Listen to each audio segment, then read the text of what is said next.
Live from New Delhi, you're watching DD India News on India's Voice to the World. I'm Preeti Kaur. Coming up in the next 1 hour.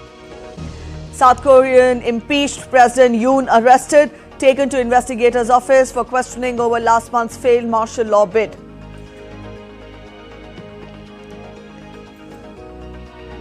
Gaza ceasefire appears close as US, Qatar and Egyptian mediators put focus on agreeable details. US to remove Cuba from state sponsors of terrorism list. Cuba to release 553 prisoners as part of the deal.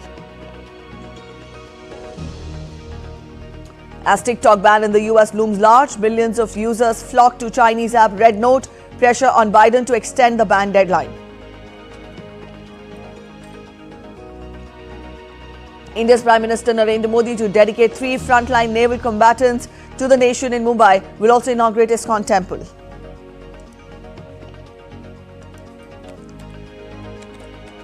And in cricket, Indian women's team aim for a clean sweep against Ireland as they face each other in the third and final ODI of the 3-match series.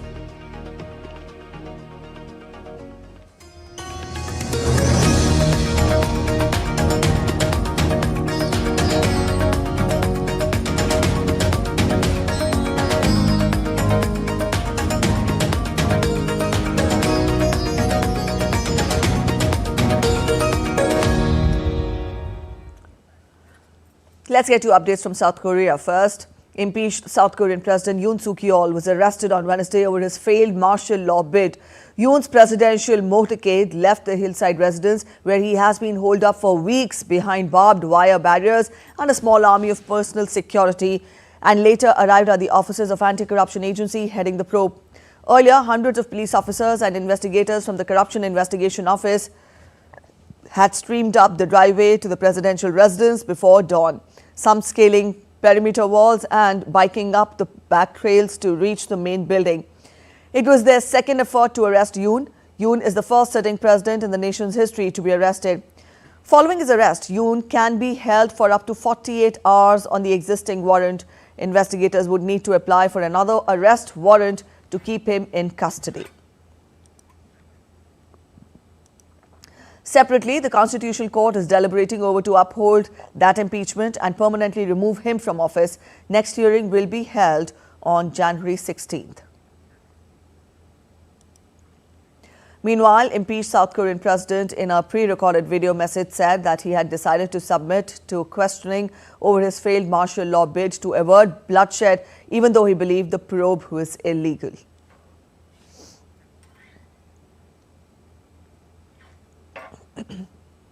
Let's get to updates on Israel-Hamas conflict now. Negotiators were near to hammering out the final details of a ceasefire in Gaza on Wednesday after marathon talks in Qatar. Qatar, Egypt and the United States have intensified efforts to broker a ceasefire deal to enable the release of hostages taken during Hamas's October 7, 2023 attack on Israel. More than 8 hours of talks in Doha had fueled optimism. Officials from mediators Qatar, Egypt and the US, as well as Israel and Hamas, said an agreement for a truce in the besieged enclave and a release of hostages were closer than ever. We do believe that we are at a developed stage. We do believe that we are at the final stages, but obviously until there is an announcement, there will be no announcement. And therefore we shouldn't be overexcited about what's happening right now, but certainly we are hopeful that this would lead very soon to an agreement. So the main reason why we are more optimistic right now is, as I said, during the past months there were underlying issues, major issues between the two parties unresolved. These issues were resolved during the talks in the past couple of weeks, and therefore we have reached a point where the major issues that were preventing a deal from happening were addressed, and we have language pertaining to these issues that has been distributed between both parties. Israeli Foreign Minister Gideon Sa'ar meanwhile said during a visit to Rome that there was a true willingness from our side to reach an agreement.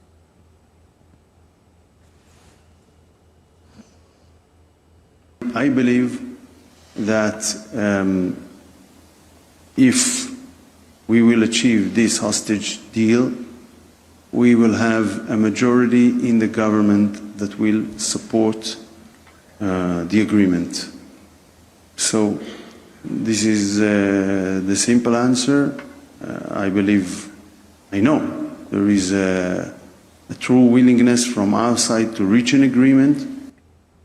Meanwhile, US President Joe Biden and Egyptian President Abdel Fattah al-Sisi discussed negotiations for a ceasefire and hostage release deal in Gaza on Tuesday. White House in a statement said both leaders committed to remain in close coordination directly and through their teams over the coming hours. The leaders emphasized the urgent need for a deal to be implemented. The two leaders also discussed surging humanitarian aid in Gaza. U.S. Secretary of State Antony Blinken, meanwhile, said that it is up to Hamas to seal a Gaza ceasefire, saying a final proposal is on the table at talks in Qatar. Over the past several weeks, our intensive efforts have brought us to the brink of full and final agreement. On Sunday, the United States, Qatar, and Egypt put forward a final proposal. The ball is now in Hamas's court. If Hamas accepts, the deal is ready to be concluded and implemented. A rescue operation at an abandoned gold mine in Buffelsfontein, South Africa, has led to the rescue of 26 illegal miners and the recovery of 9 bodies.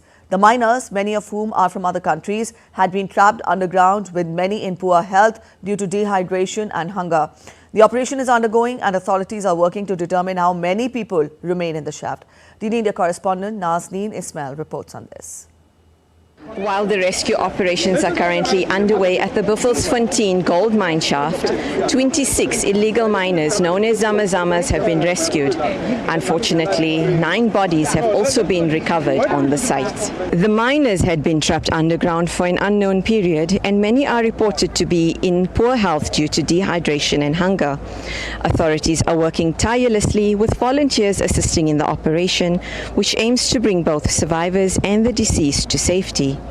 A cage has been set up to transport those rescued from the depths of the mine. However, authorities caution that it could take at least 16 days to fully extract all those still trapped. The miners, many believed to be from outside South Africa, were working in an abandoned shaft in search of gold. This illegal mining activity, known as Zamazama, is extremely hazardous, as these miners often operate without proper safety equipment and face significant risks underground. As the rescue continues, authorities are working to determine how many more people may still be trapped. Over 1,000 illegal miners have been apprehended in the area in recent weeks, some of whom were found without proper documentation, highlighting the scale and complexity of illegal mining operations in the region. The 9 bodies recovered are still unidentified and have been taken to a local mortuary for further examination. This tragic event has once again drawn attention to the dangers of illegal mining in South Africa, where individuals risk their lives in search of precious metals under harsh and unsafe conditions. Authorities have pledged to continue the rescue efforts and step up measures to combat illegal mining in the region. Currently what is happening, it's a rescue operation which started officially yesterday. Yesterday it was the first day, today it's our second day. Yesterday they extracted about 26 live illegal miners and 9 dead bodies. Today we have extracted about 55 live illegal miners and 12 dead bodies. Yes, currently there's a rescue operation that officially started yesterday from the government. We've been here since October last year, manually trying to rescue people underground. So yesterday, finally, the government has come through. So we have rescued people from yesterday, 26 alive and 9 dead bodies. Today, we are at 55 alive and 6 dead bodies. But as you can see, the case just came out. I'm sure their dead bodies will get an update. As the clock is ticking, the anxiety levels of the rescuers and those still trapped are rising. This is Nazneen for DD India, Buffelsfontein, South Africa. The Biden administration has notified Congress that it will remove Cuba from its list of state sponsors of terrorism as part of a prisoner release deal. Now, the move will likely be overturned after the return to office next week of President-elect Donald Trump. He reinstated Cuba's terror designation in the final days of his first presidency in 2021, banning U.S. economic aid and arms exports to the country. Former Secretary of State Mike Pompeo designated Cuba as a state sponsor of terrorism in January 2021, just days before leaving office, saying at the time that Havana was providing support for acts of terrorism internationally.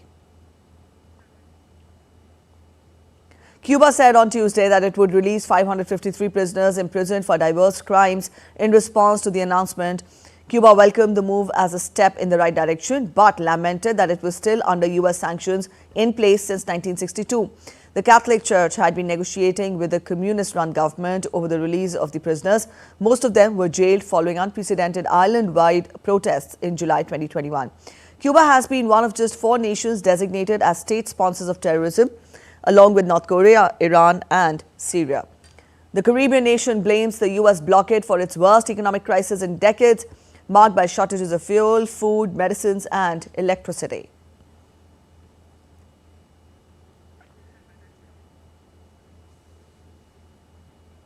You're watching DD India News Hour. We're heading for a short break, but after the break, Mexico takes steps to meet Trump's expectations on migration and drugs.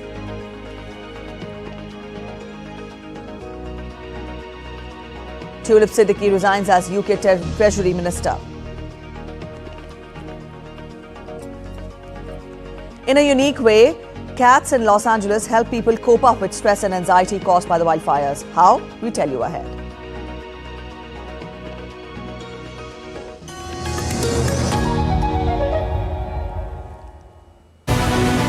This week on Defense Dynamics, unravel the secrets behind India's revolutionary Cats Warrior prototype. What are these cats and how will they redefine the warfare? Why is making fighter jet engines still a monumental challenge? We analyze the hurdles. Can Donald Trump bring an end to Ukraine war after January 20th? A geopolitical analysis you can't miss. Updates on India-Maldives defense ties and the evolving dynamics of Afghan-India relations. This Wednesday at 8 p.m. IST only on DD India.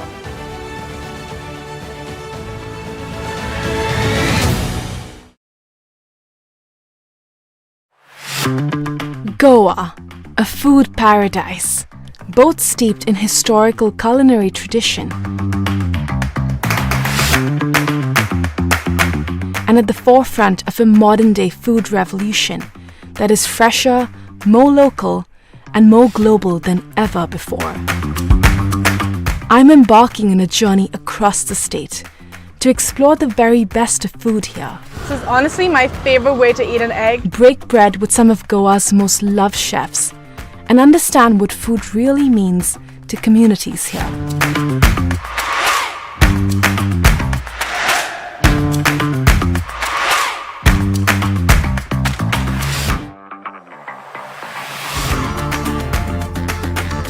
Watch Postcards from Goa on National Geographic.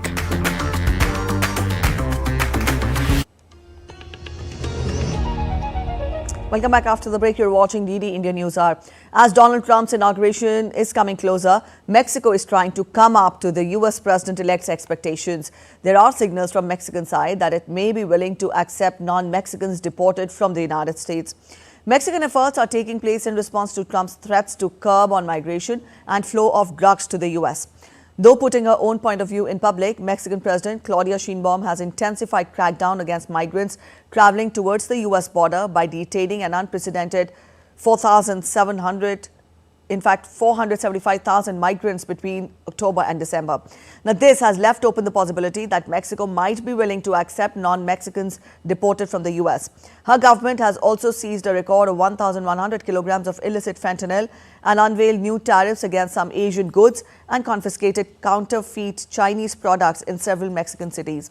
This might please Donald Trump, as he had repeatedly accused the Mexican government of not doing enough to stop migrants and drugs from entering the U.S. and has threatened sweeping 25% tariffs on Mexican goods coming into U.S. and had spoken against Chinese plants setting up shop in Mexico.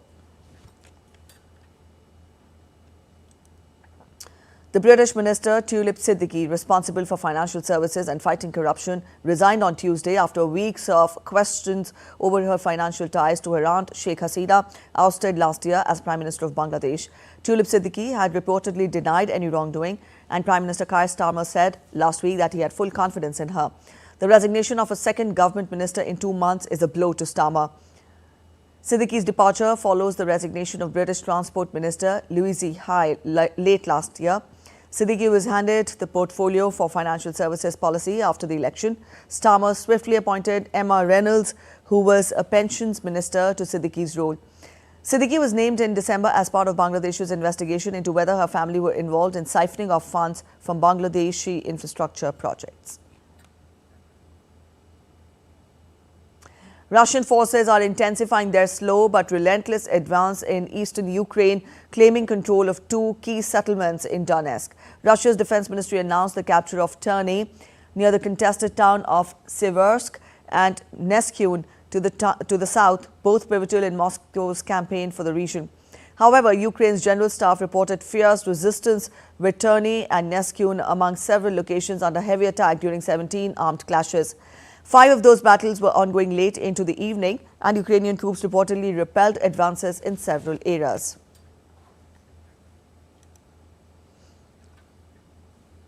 Russia's Foreign Minister Sergei Lavrov took a jibe at outgoing U.S. President Joe Biden during a press conference on Tuesday.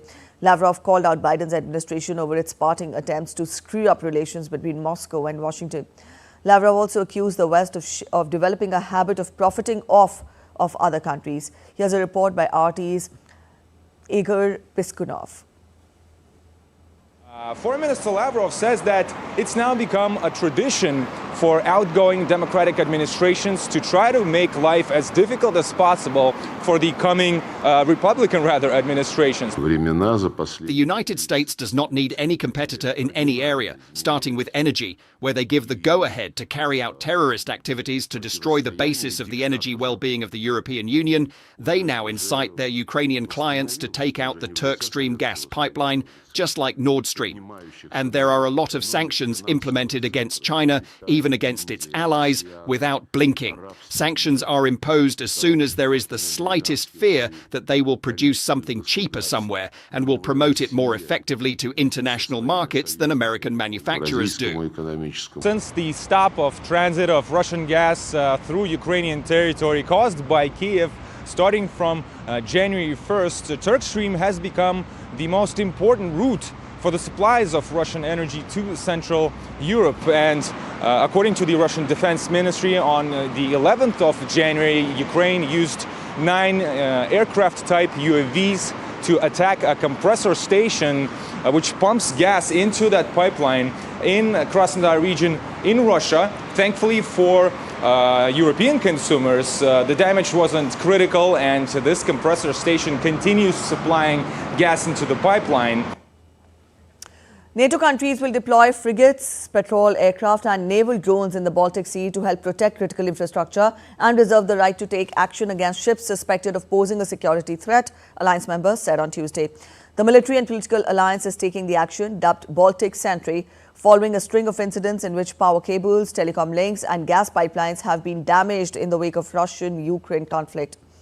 Finnish authorities seized the vessel, setting a precedent for action against rogue ships. NATO Secretary-General Mark Rutte warned that any threats will face severe consequences, including arrests. Latvia acknowledged the challenge of monitoring 2,000 daily ships. Finland's president stressed legal reviews to balance action with maritime laws. US TikTok users are flocking to the Chinese social media app Xiaongshu, making it the top downloaded app in the US as the threat of a TikTok ban looms large. The US Supreme Court is due to rule on a law that stipulates TikTok must be divested from its Chinese parent company ByteDance by January 19th or face a ban in the US over national security concerns. Known as Xiaongshu in China, RedNote is a social media platform that includes images, short-form videos, community building tools, shopping and more. It is not a one-to-one TikTok clone, and it is owned by Shanghai-based Xingyan Information Technology. Meanwhile, 2 Democratic lawmakers on Monday urged Congress and President Joe Biden to extend the deadline for ByteDance to sell the U.S. assets of TikTok. The Supreme Court held arguments on Friday on TikTok and ByteDance's challenge to the law. A lawyer for the company said it would be impossible to complete a sale by next week's deadline.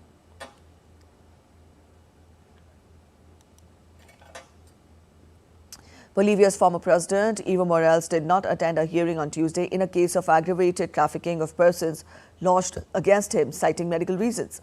The judge presiding over the hearing confirmed that Morales' defense had presented a medical report alleging he was suffering from severe conditions. The hearing has been postponed and rescheduled for January 17th, with the defense given a 48-hour window to present medical evidence to substantiate Morales' illness. Prosecutor warned that if Morales fails to attend his hearing on Friday, he will be declared absent and an arrest warrant will be issued. The city of La Paz became the stage for protests after police arrested supporters of Morales, and dozens of street vendors marched through the streets to demand economic measures from the government. At the vice presidential building, police detained about 50 people. Street vendors demanded a solution to the economic crisis and showing their rejection of merchandise confiscation measures.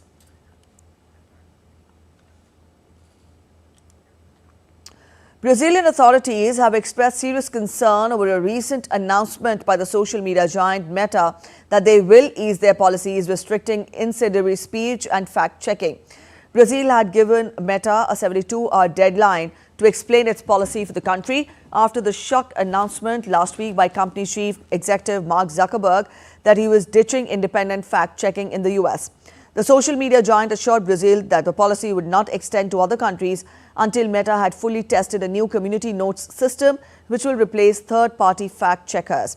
This system allows ordinary users to leave notes on potentially misleading posts in a model similar to that popularized by X.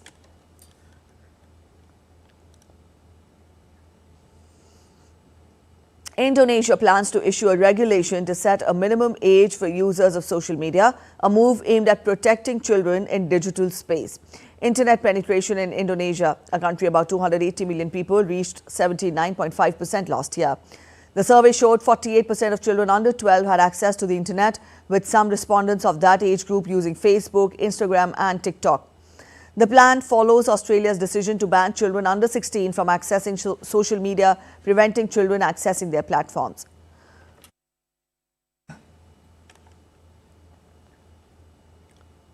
A huge federal probe was underway into what caused the deadly Los Angeles wildfires, with millions in the city clamoring for answers. Several theories have surfaced about what started blazes, including downed power lines, deliberate arson, a stray firework, and the reignition of an earlier fire. Meanwhile, powerful winds forecast for late Tuesday night threaten to trigger massive fires that are still burning around Los Angeles. National Weather Service has warned people to stay aware of their surroundings and be ready to evacuate. A large part of Southern California was under a red flag warning till Wednesday, indicating that intense dryness and furious winds gusting up to 70 miles an hour would make conditions ripe for wildfire. The deadly wildfire that has claimed the lives of 24 people has put more than 88,000 people under evacuation order. As 12,000 structures have been damaged, search teams are using cadaver dogs to scour the rubble for days in the hunt for dozens of people still unaccounted for. It's devastating. For Kamala and for so many of you, it's home. She and I and our entire administration have been working closely with Governor Newsom, Senator Padilla, Senator Schiff, the entire congressional delegation to make sure California has every possible resource to fight these fires and help the survivors.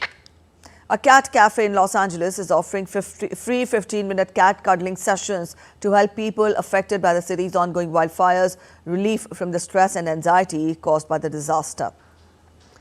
The cafe is rescuing cats and kittens from high-kill shelters, providing them with a safe and loving space where they can be socialized and cared for until they find their forever homes. The cafe serves as a sanctuary where patrons can visit, play and cuddle with the felines to help them become more friendly and adoptable.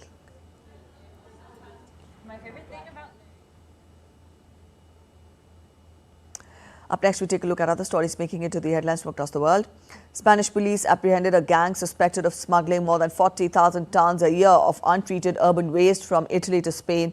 Police said Italian waste treatment companies had paid smugglers over $19.5 million since 2021 to dispose of the waste, including hazardous and toxic materials. 15 people had 7 companies are under investigation.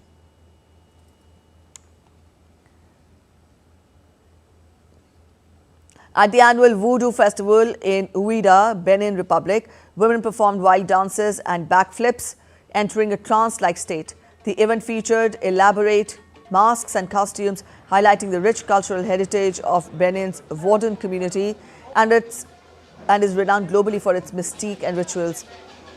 The festival draws tourists and worshippers, offering a large program of ceremonies, concerts and exhibitions.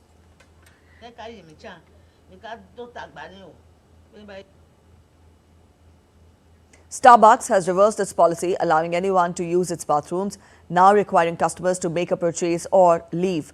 Starbucks' new code of conduct states that its cafes, patios and restrooms are now prioritized for paying customers, a policy similar to that of most retailers. The company aims to ensure its spaces are used primarily by its customers.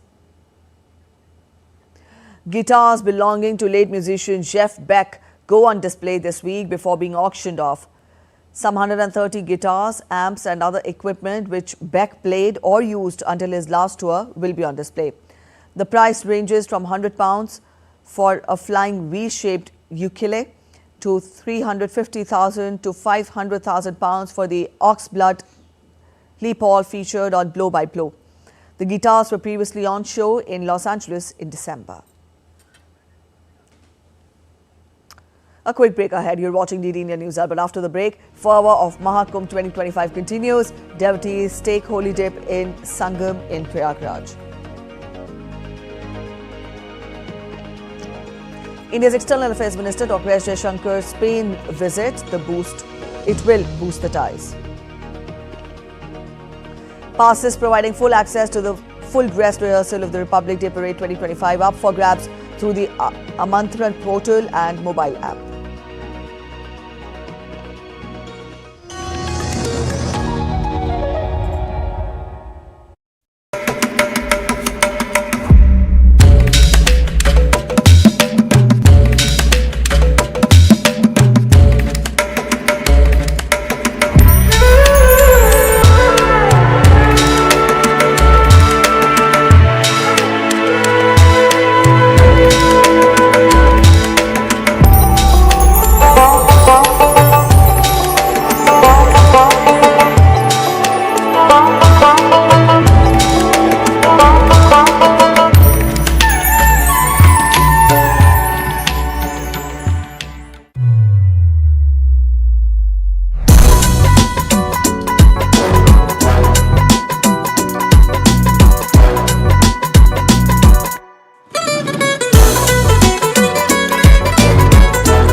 Welcome to Chandigarh.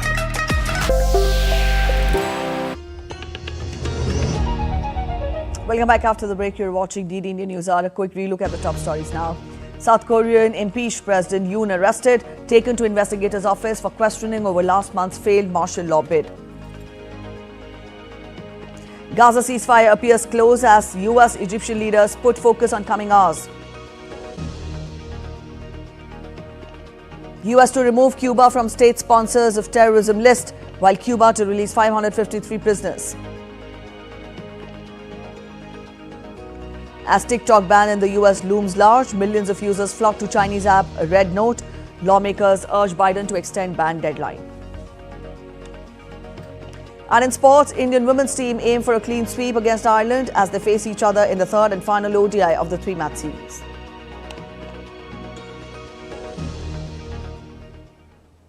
India's Prime Minister Narendra Modi will be on a one-day visit to Maharashtra on 15th of January. Prime Minister Narendra Modi's engagements will be dedication of three frontline naval combatants, INS Surat, INS Nilgiri and INS Vakshir to the nation and their commissioning at Naval Dockyard in Mumbai. Prime Minister Narendra Modi will dedicate three potent platforms of Indian Navy, INS Surat, INS Vakshir and INS Nilgiri at their commissioning ceremony on Wednesday in Mumbai, Naval Dockyard. INS Surat is the fourth and the last ship of the Project 15B guided missile destroyer project, having an indigenous content of 75% and is equipped with state-of-the-art weapon sensor packages and advanced network-centric capabilities. It is also the first AI-enabled Indian naval ship. The ship ranks among the largest and most sophisticated destroyers in the world. INS Nilgiri is the first ship of the Project 17A stealth frigate project and has been designed by the Indian Navy's Warship Design Bureau. Equipped with advanced features for enhanced survivability, seakeeping and stealth, it reflects the next generation of indigenous frigates. INS Vakshir is the sixth and final submarine of the Project 75 Scorpion project.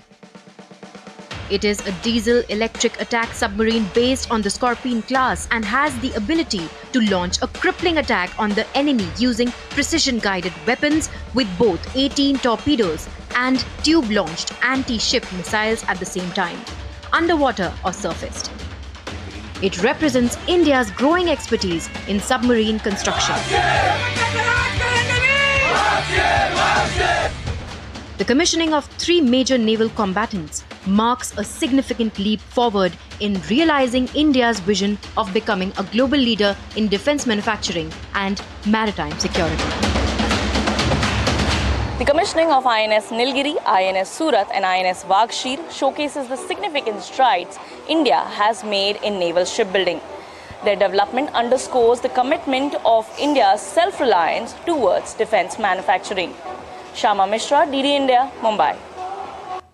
During his visit to Mumbai, Prime Minister Modi will also inaugurate Asia's second largest ISKCON temple being built in Kharghar, Navi Mumbai. Shishir Shalar gets us more.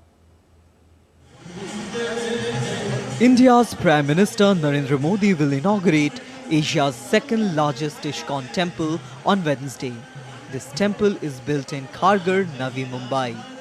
The International Society for Krishna Consciousness, an organization that propagates the Bhagavad Gita, has built this temple. This temple is spread over 9 acres. The temple has been constructed entirely of white and brown marble stones.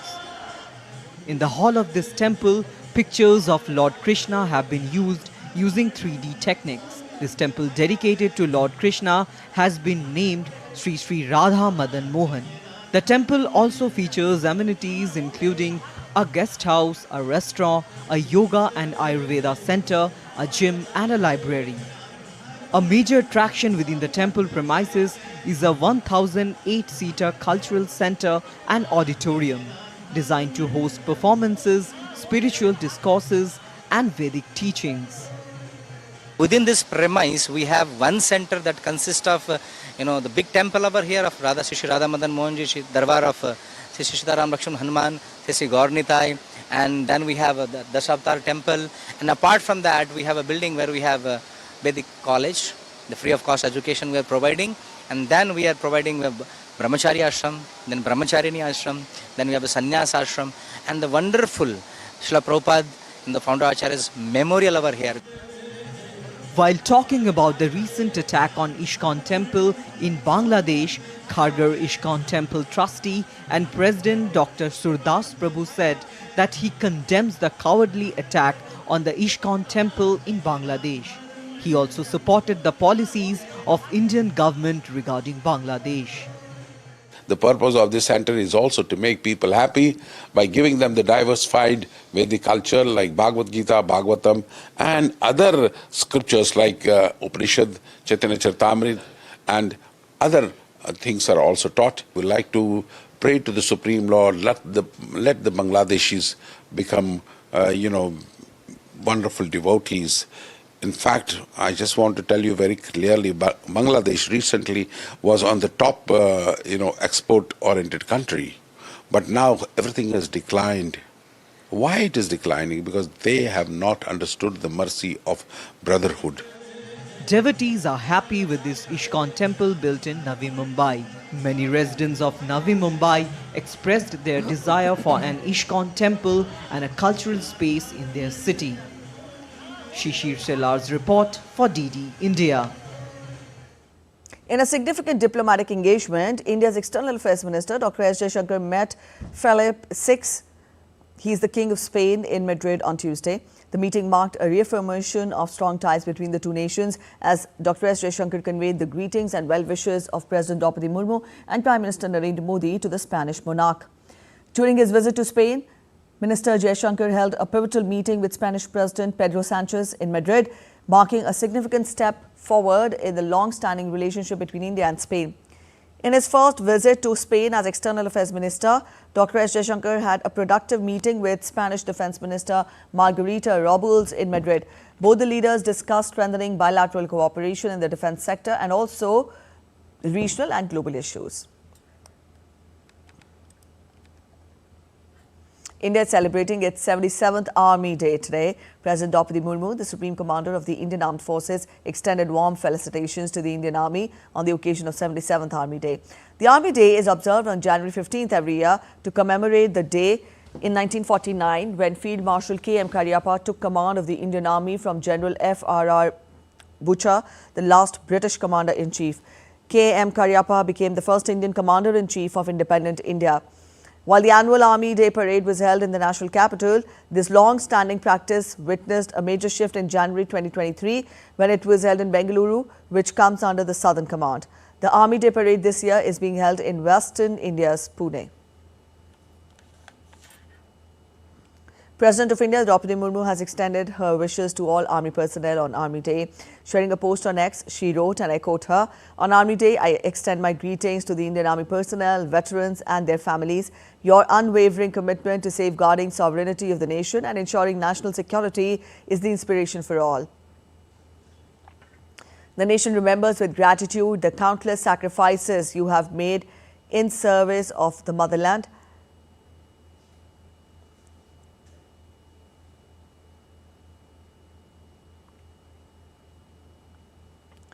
Your humanitarian work during crises and disasters is a testament to your kindness and compassion. May your extraordinary valor and courage continue to inspire generations to come." And I unquote. Prime Minister Narendra Modi on social media platform X wrote, and I quote him, "Today on our of our nation's security, we also remember the sacrifices made by the brave hearts who ensure the safety of crores of Indians every day.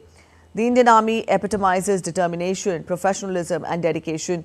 In addition to safeguarding our borders, our Army has made a mark in providing humanitarian help during natural disasters. Our government is committed to the welfare of the armed forces and their families. Over the years, we have introduced several reforms and focused on modernization. This will continue in the times to come."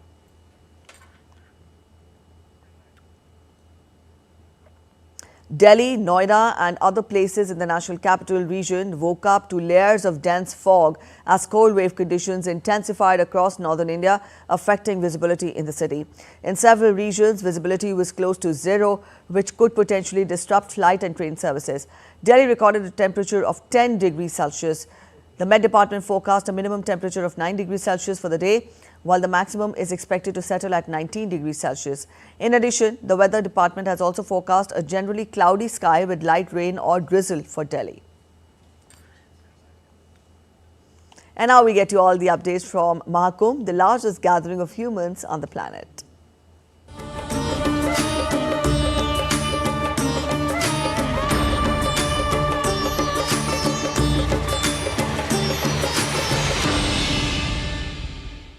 As people from across the globe continue taking holy dip in Sangam, on January 14, millions of devotees gathered at Triveni Sangam in Prayagraj for the first Amrit Snan of the Mahakumbh Mela 2025, coinciding with Makar Sankranti.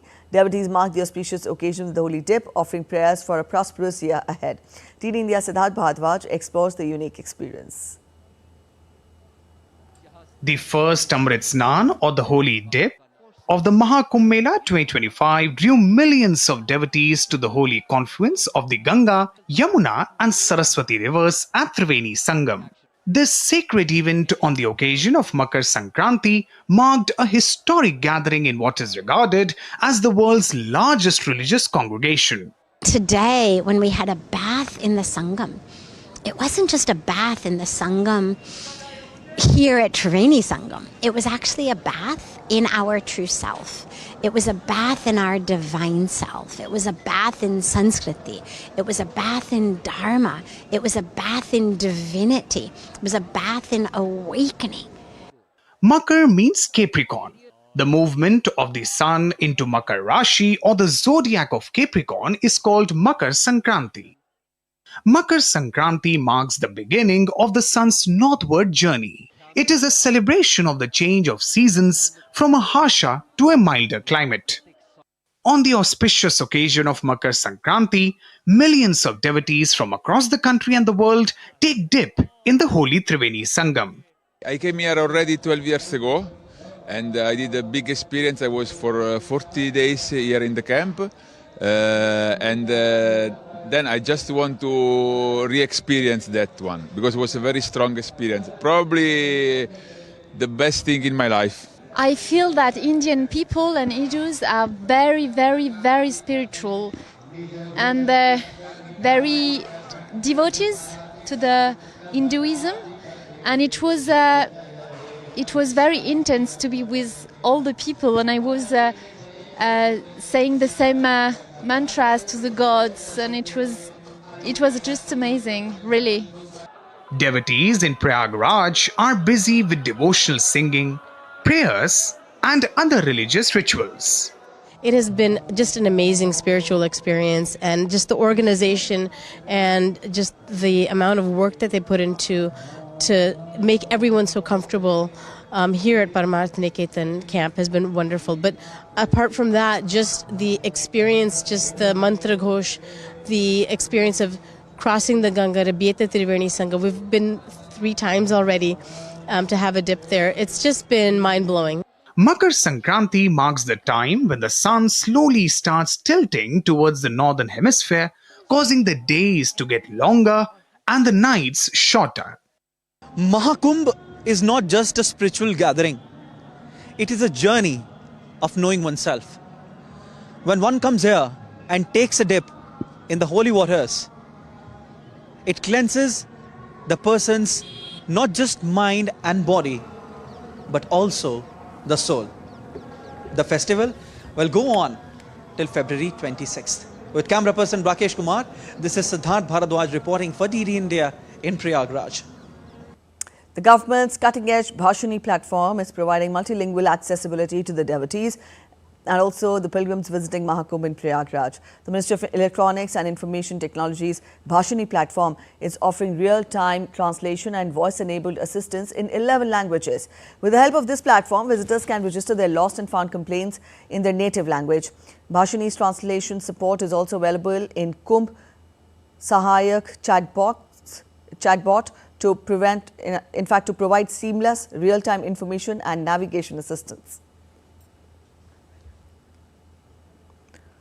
A quick look at other stories making it to the headlines from across India. The education system in Rajouri, Jammu and Kashmir has undergone a remarkable transformation with the introduction of new school buildings under Samagra Shiksha initiative.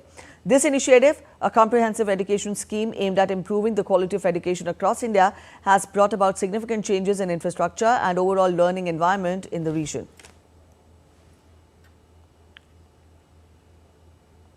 The Supreme Court will hear a plea of the Mosque Management Committee on 15th of January against an order rejecting its petition in the Krishna Janmabhoomi Shahi Eidgah dispute in Mathura.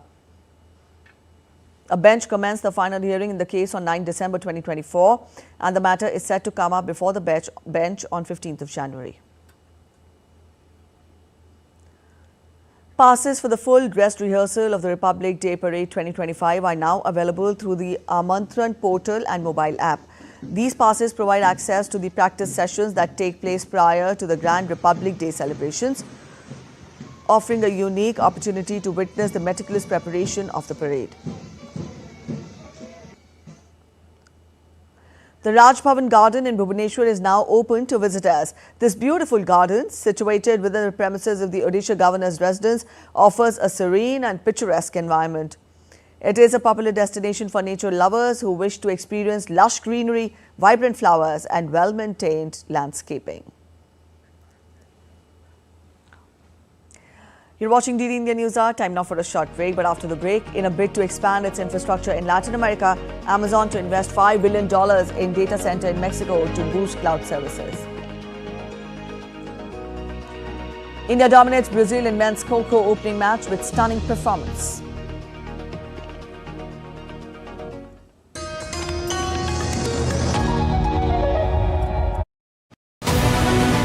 This week on Defense Dynamics, unravel the secrets behind India's revolutionary CATS warrior prototype. What are these CATS and how will they redefine the warfare?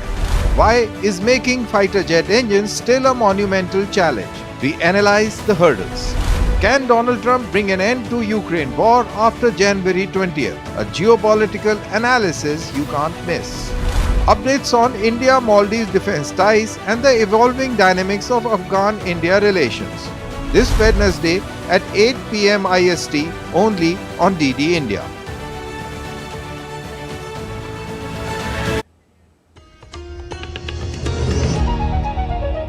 Welcome back after the break. You're watching DD India News Hour. Time now for business updates. American multinational company Amazon will invest more than $5 billion in a data center in central Mexico as a move to expand its infrastructure in Latin America, aiming to boost its cloud services and data processing capabilities in the region.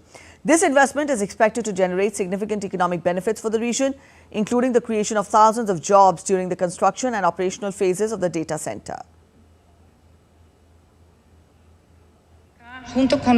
We are here with you, hand in hand, to launch our data center operations in Mexico of $5 billion. This investment is much more than the construction of state-of-the-art data centers. It represents a decisive and sustained commitment to the socio-economic growth and digital future of this great country and all Mexicans. And up next, we take a look at sports. We'll talk of sports now. Smriti Mandhana-led Team India have won the toss and elected to bat against Ireland in the third and final ICC Championship ODI match on Wednesday. In the first ODI, Pratika Rawal and Tejas Hasabnes led India to a 6-wicket win. The second ODI saw India score a massive 370-run total, with Jemima Rodriguez smashing a century. Deepti Sharma led the bowling attack to restrict Ireland to 254. With captain Smriti Mandhana leading from the front, India will look to maintain their winning momentum and finish the series on a high. India's Jasprit Bumrah and Annabel Sutherland of Australia have been crowned as the ICC Men's and Women's Players of the Month for December 2024. Top-ranked Test bowler Bumrah provided stern assistance to Australia's resurgence in the Border-Gavaskar series with destructive bowling spells. He claimed 22 wickets in 3 tests in December and won the Player of the Series award. While Australian all-rounder Annabel Sutherland was in a sparkling form during ODI matches against India and New Zealand, she won twice the Player of the Series awards for her contributions. She scored 269 runs, which included 2 centuries. With the ball, she claimed 9 wickets. Indian women's doubles pair, Teresa Jolie and Gayatri Gopichand, have scripted history as they achieved highest position in the Badminton World Federation rankings. They have become the first Indian women's doubles pair to achieve the 9th position in rankings. The duo surpassed Ashwini Ponnappa and Jwala Gutta. In 2015, Ashwini and Jwala became world number 10 and the first Indian women's pair to achieve the feat. Jolie and Gopichand ended 2024 on a high. They won their maiden title at Saeed Modi India International in December.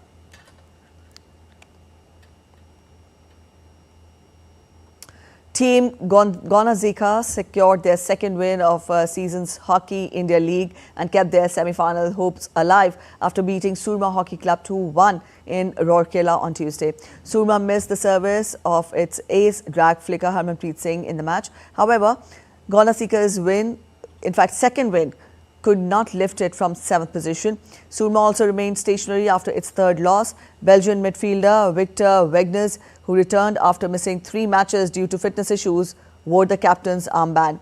Surma's Gurchand Singh regretted missing a sitter, while Gonazika's Morton scored the winner in closing moments when Surma was a man down.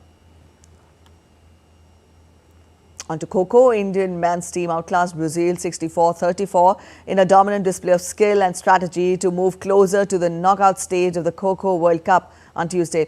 Brazil started well in their attack, getting 16 points to their name, but India came back strong. India earned 2 points during a dream run that kept the Brazilians on their toes. Turn 2 was very impressive for the men in blue as they upped the ante while attacking the Brazilians.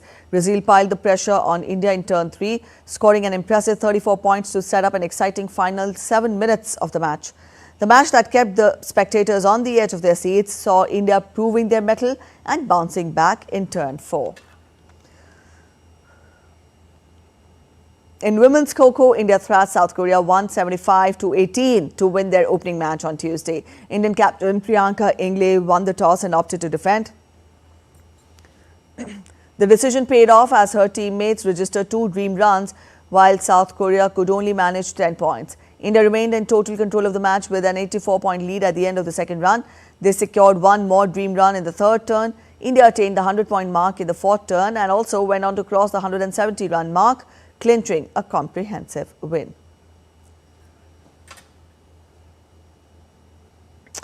With that, we end this edition of DD India News Hour, but let us know your thoughts on the news of the day. For those of you on the go, you can get all the latest news and updates from India and across the world on the DD India mobile app. This app is available on both Android and iOS platforms, and you can download the respective QR codes. We'll be back with more news as it breaks here on DD India. I'm Preeti Kaur signing off, and from all of us at In Delhi, thanks for watching DD India News Hour.